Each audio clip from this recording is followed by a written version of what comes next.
is like you have a choice. That choice is not made at a cognitive level. That choice is made at your higher consciousness level. So you're still making a choice, but again, it's from a much higher level of consciousness of who you are.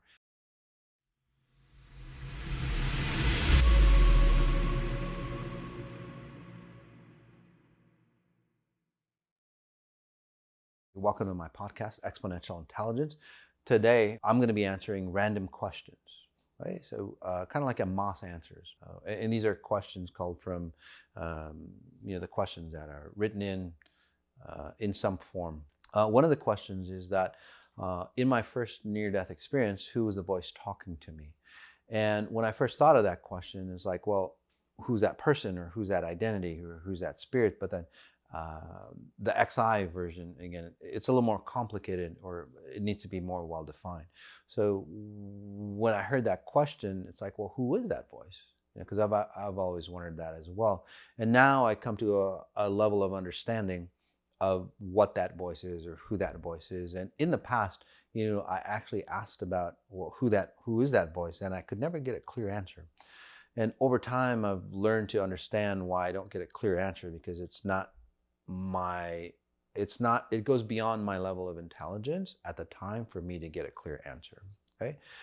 Back in the day, when I first asked a lot of questions, high level questions, and I was down here, they would just tell me that I was too dumb to understand the answer. So I took it personally in the beginning, by the way, and I'm going, well, okay. But now it's like, okay, I understand it, because again, answers to questions change with the consciousness that you're in. Right? So I'll answer it from different levels of consciousness for different layers of people. So who's that voice? Many individuals who've had near-death experiences, that voice was a loved one, or it could have been their animal, or it could have been, if they believed in Christianity, a Jesus voice, or if they were Buddhist, they would have Buddha, or the resonance of Buddha come through. So whatever you would identify with, that voice would represent itself in whatever you, say, cognitively would understand as a being that is a loving source. Okay? So that's how that voice works. For me, it was none of those. It was, say, the higher level state of consciousness that you could get to in space and time. So if that makes sense to you. So, and if it doesn't, well, just wait a while and then you'll understand the answer to that question. In the first podcast, near-death experience, I said that I was given a choice. And then they pushed me into the direction of, well, the optimal choice. Is that a case for everybody? Yes, it is, because at the level that you're at, you can't make the proper decision, because naturally we would want to stay at the highest version of who we are, right? No matter what we are.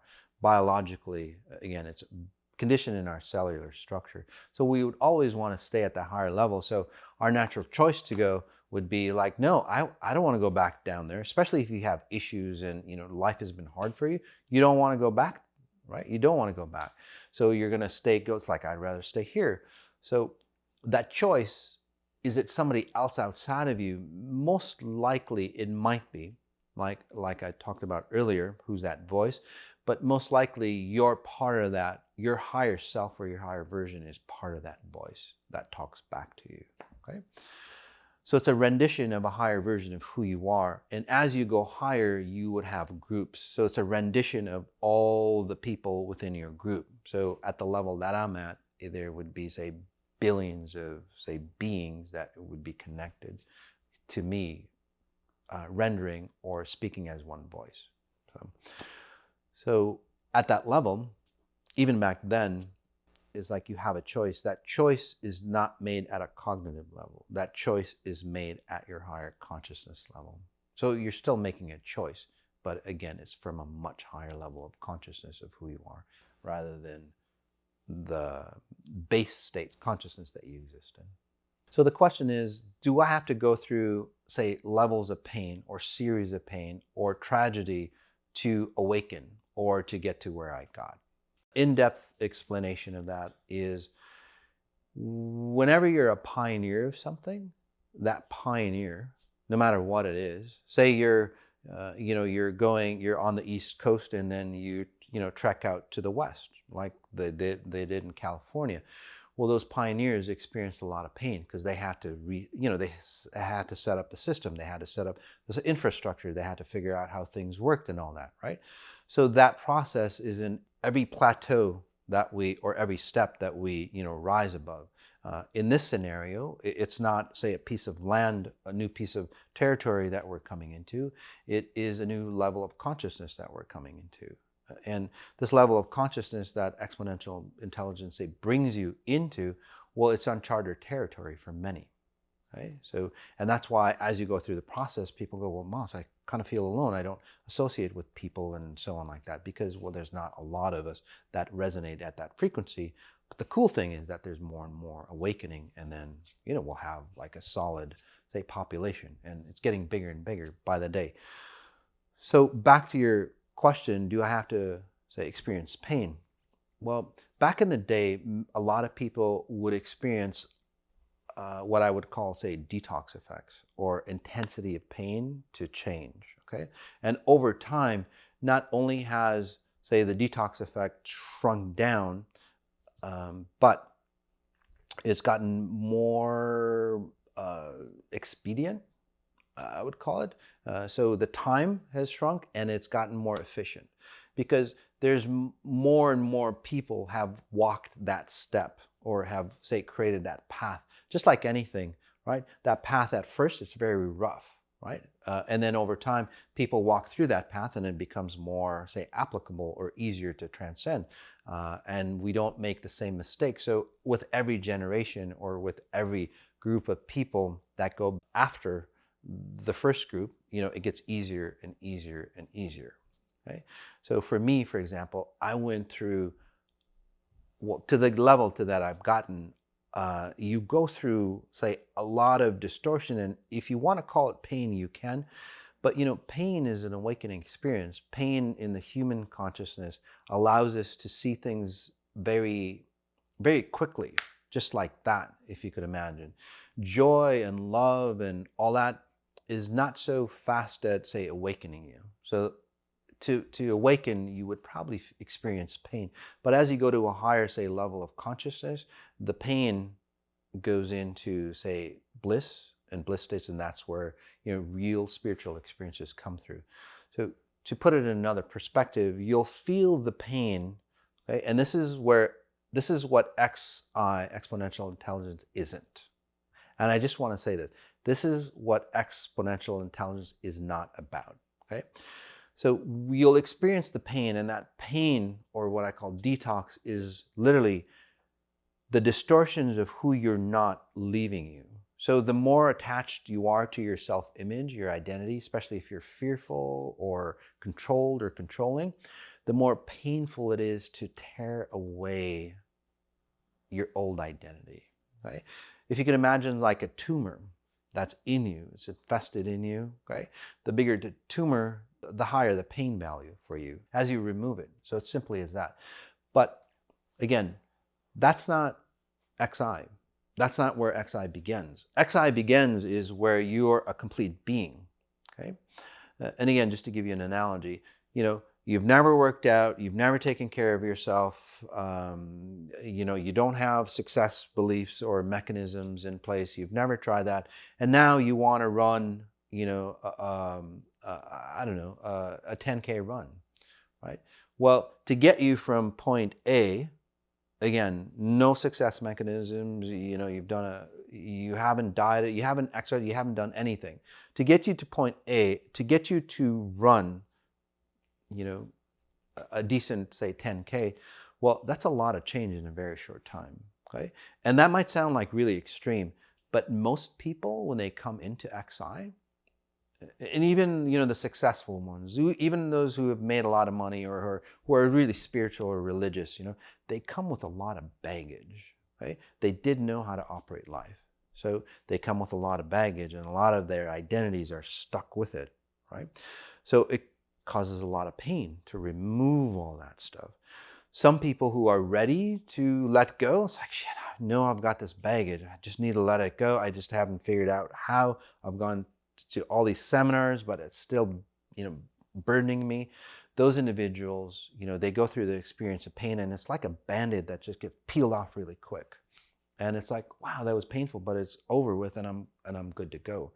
And then there are those individuals who have to wonder. It's like, well, why did I get abused? Why did this happen to me? Why that happened to me? They're not. It's like they have to understand the pain that they went through to let it go. So those individuals take a little, longer to let go. And then those individuals, it's like, well, this is my identity that I have to go through. This is what I was brought down here. There's a message. There's a reason why I'm in this bullshit situation that I'm in, So they attach a meaning to it, or a grander understanding, or a bigger purpose, or God did this to me for a specific reason, and I have to understand this reason before I move on, which is absolutely not true at all. Okay? God doesn't create any of that stuff for you, by the way. Again, that's a totally different podcast. But those individuals who are invested in that situation, or if they have patterns that go, well, I have to sacrifice. The more I sacrifice, the more blissed out, or the more spiritual I come. Those types of individuals, again, it will experience a lot of pain as they come into their pure state. Okay? That is all up to you. It's got nothing to do with exponential intelligence. It's got nothing to do with how I teach exponential intelligence. It's all about how you, identify with your distortions of who you're not. Okay?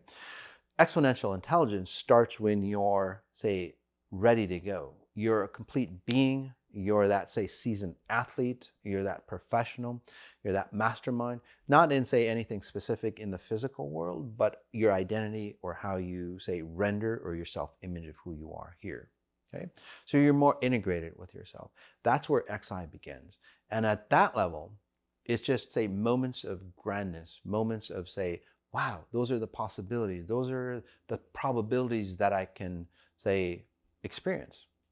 So you transition from, again, pain into bliss states as soon as you get into the XI state.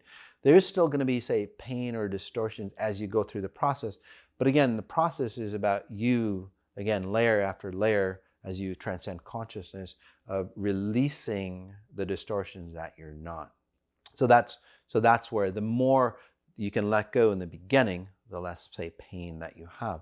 And then you can get to a certain point where you can change on how you change. So if you have a pattern of getting, getting depressed before you change, for example. It's like, shit, why do I have to get depressed? Or why do I have to, re-experience something that I don't want to change? Well, you can change all that as soon as you get to the level where you've created that scenario for you, or the level that you've, created that filter for you. As soon as you get to that level, you go, shit, I don't need that anymore. I don't need to experience, severe pain. I don't need to experience people, harassing me or whatever for me to force myself to get the change. I don't know how that came about. You don't need to know, but once you get to that level of consciousness, or that level of filter that you've created, how you process change, you can literally rewrite that and go, you know what? In order for me to change, I have a euphoric experience in my dreams, or whatever. You can be that specific, and then, well, sure enough, you'll have a euphoric experience, and then the next few days you change. How do you know if you're awakened? Well, when you start to ask that question, you're starting to get into the territories of how you're not awakened, and that's why you're understanding that you're not awakened. Okay, so that's the initial quest, or that's the initial. So, just as a learning experience, start to notice the type of questions that you're asking, because for me, it allows me to see, or allows to back up what I analyze in you, right, by the level of questions that you ask. So at that level, how do you know you're transitioning into a not awakened being transitioning into an awakened being? So your mind is already in that process of going, well, how do I define, or how do I reference awakening? Okay, and I can tell you some, telltale signs of awakening. And I can tell you some telltale signs of if you're not awakened. So if you're not awakened and you go, I am all this, you're not awakened. If you're, say, extremely spiritual or you're religious because you've helped so many people, or you helped save the whales, or you've done all this work and you go, look, I did this, therefore I'm awakened.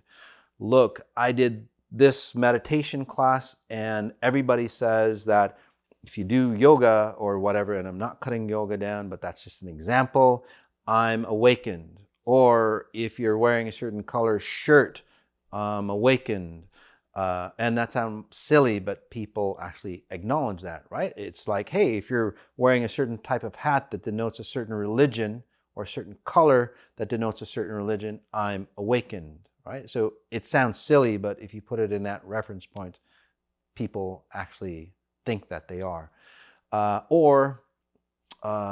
If I made X amount of money, I'm part of the 1%er, so to speak, or the high level, awakened. So if you define yourself like success mechanisms, intelligence, or anything of your beliefs or thoughts or anything like that, you're not awakened. Okay? Because you're referencing something from an outside perspective.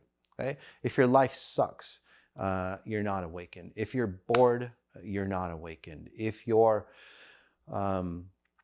say happy, hyper happy, no matter what happens, you're not awakened because you're not in this reality.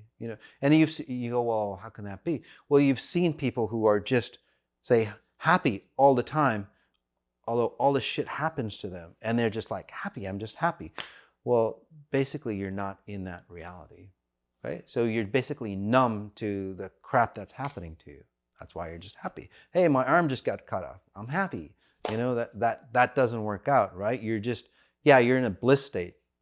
Drugs can do that to you. It doesn't mean that you're awakened, right?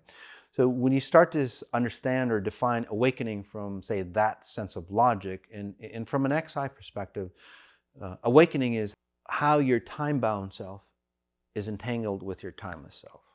Right?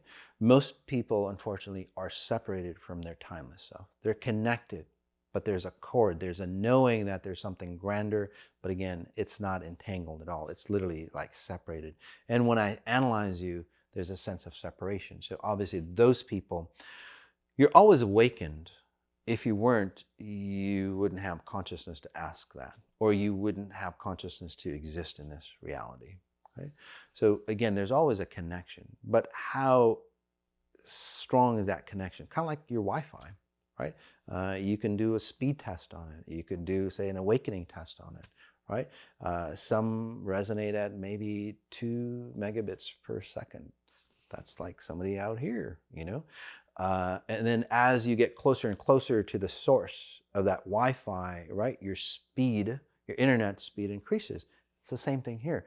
Your, say, awakening level, or the integration of timeless and time-bound self, as you get closer and closer, you don't have to have beliefs. You don't have to. It's all about proximity. The more entangled you are, and this is where the I am state is. This is where you're entangling yourself, and you're not seeing yourself from that limited version of who you are. You're seeing yourself from the expansive possibility of who you are.